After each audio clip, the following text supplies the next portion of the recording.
Did you just end a relationship with a narcissist? I have 7 steps you must do to heal. Step 1, unless you have a child with them, do not contact them. You know why? Because they're going to drag you into the foolery. They're going to gaslight you all over again and make all this your fault. Step 2, give yourself time to grieve.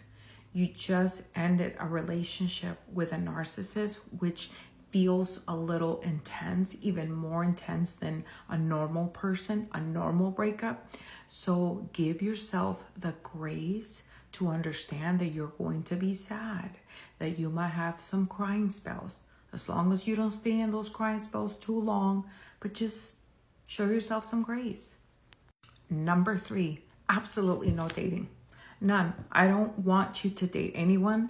I don't want you to give your phone number to nobody. It's not because you can't get someone. We know you can. You fine. But do not entertain anyone. This is not the time to be dating. You are intentionally single. This is the time where you go back to square one and figure out what's going on with you. Why is it that you attracted this person? This is time for you. Step 4, forgive yourself.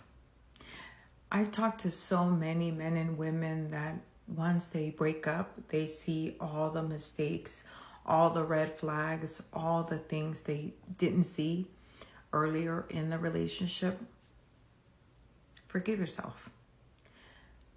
You beating yourself up, you guilting yourself and shaming yourself won't help you heal. You know what will help you heal? Is forgiving yourself. Write yourself a letter. It's going to take time. Forgive yourself. Step 5, don't romanticize the relationship. I've talked to a lot of people that after a breakup, they'll be like, oh, but remember, he did fix my car. Don't romanticize the relationship. Don't do that to yourself. You're gaslighting yourself. Step 6 is to heal your body. If you just ended a relationship with someone that had NPD, your body was in a state of fight or flight a lot. That means you had a lot of cortisol in your body. That means that you probably had a hard time sleeping. You had a hard time relaxing. You probably felt like you were always in a mental fog, forgetful. You had a difficult time making decisions. All this is because you had a cortisol overload.